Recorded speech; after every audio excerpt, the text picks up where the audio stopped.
Hi everyone, Anat Kessler here with a new video tutorial, and today I'm going to show you how to make a really cool envelope box.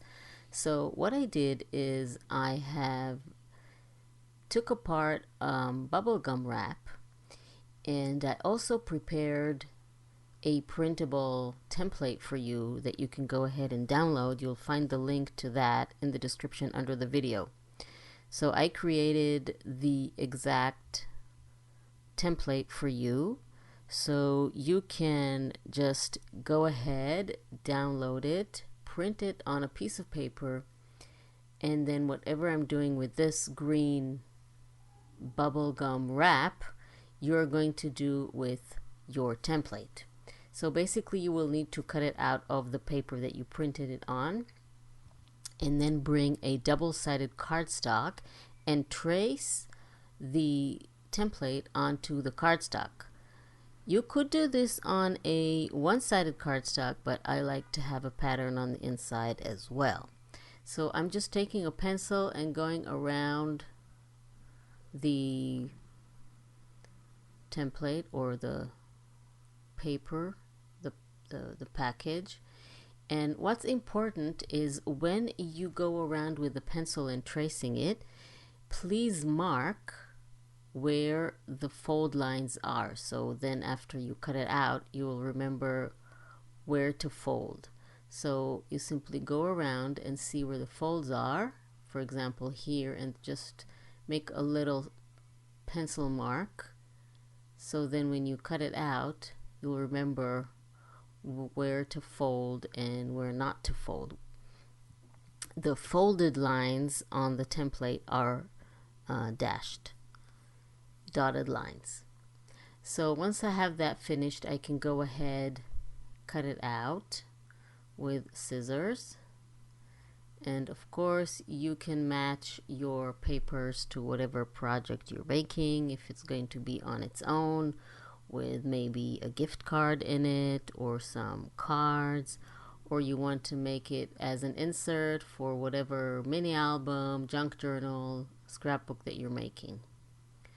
So I made sure that I didn't lose the pencil marks, the folding line pencil marks, just by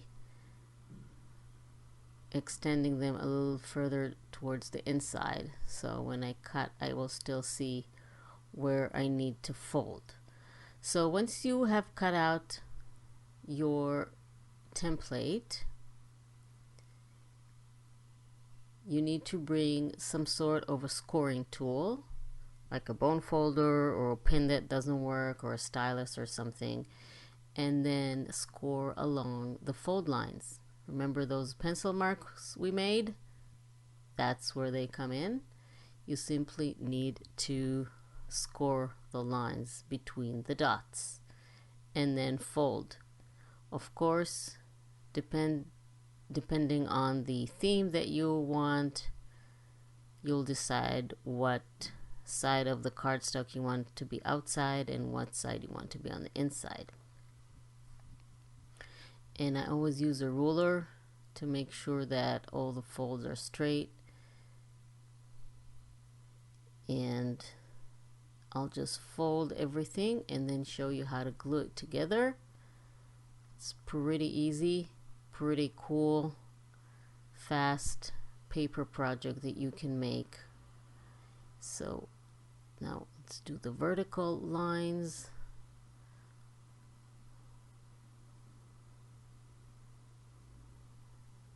And then I keep referring to the original package so I won't miss anything.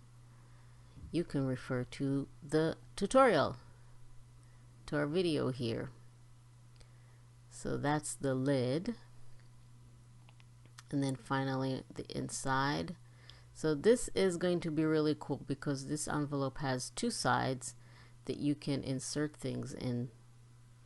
You can insert cards or photos or whatever you want. So this is how it looks, and you apply glue to the flaps. Before that, you will need to cut out the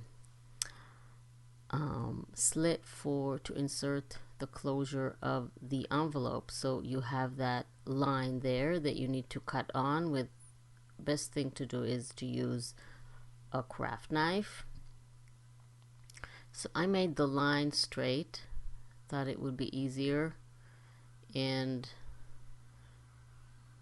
instead of a curved, and I didn't do that half a circle. I thought we didn't need that. It was on the original package, but we absolutely don't need that. Okay, so now I always like to ink all the edges just to give it that vintage look. So now you have all the edges on the inside and on the outside inked, and then you simply add a little bit of glue on the flap and then fold it like this on the inside and bring the bottom to the top to secure.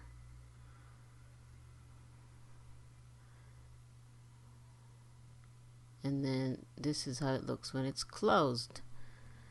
And now it's embellishment time. Now for embellishments, you can absolutely add whatever you want. If you're a flower person, you can fill this with flowers from the inside.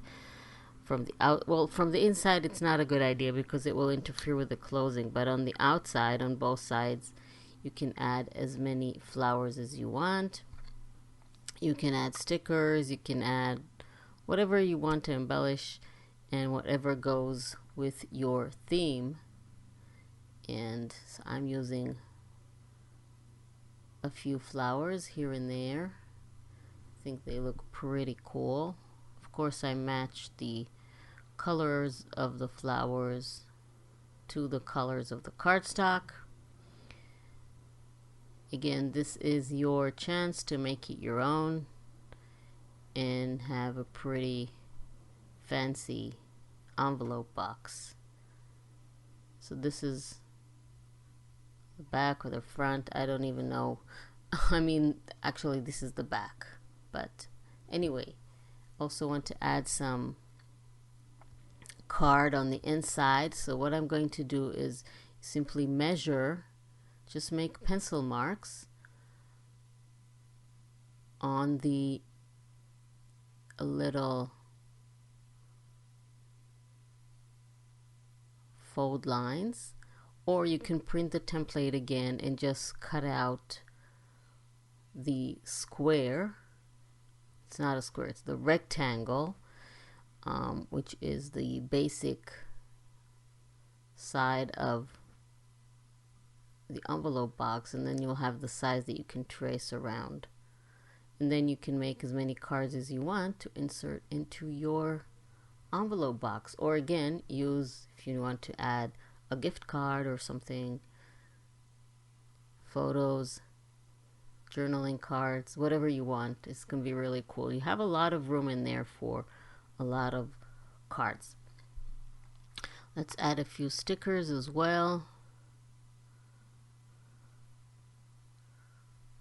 You can again embellish it any way that you want, and even though it has thickness to it, it will be really great as an insert for a junk journal or whatever, like a mini album, a scrapbook, whatever. It can also be a little card if you write something on the little cards inside. So it can be an envelope box card. You can just play around with it and, you know, do whatever you want with it.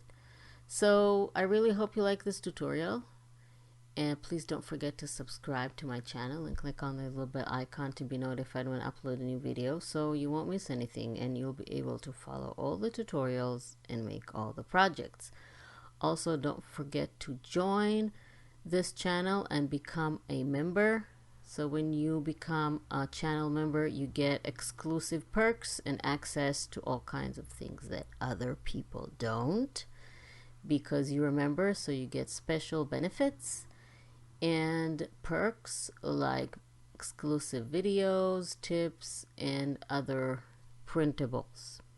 So go ahead, click on the join button and then become a channel member. It helps me to keep doing what I'm doing and, you know, adding more free videos for just a few bucks a month of your support. So thank you very much, whoever is supporting me. Thank you very much for joining me, and I will see you next time.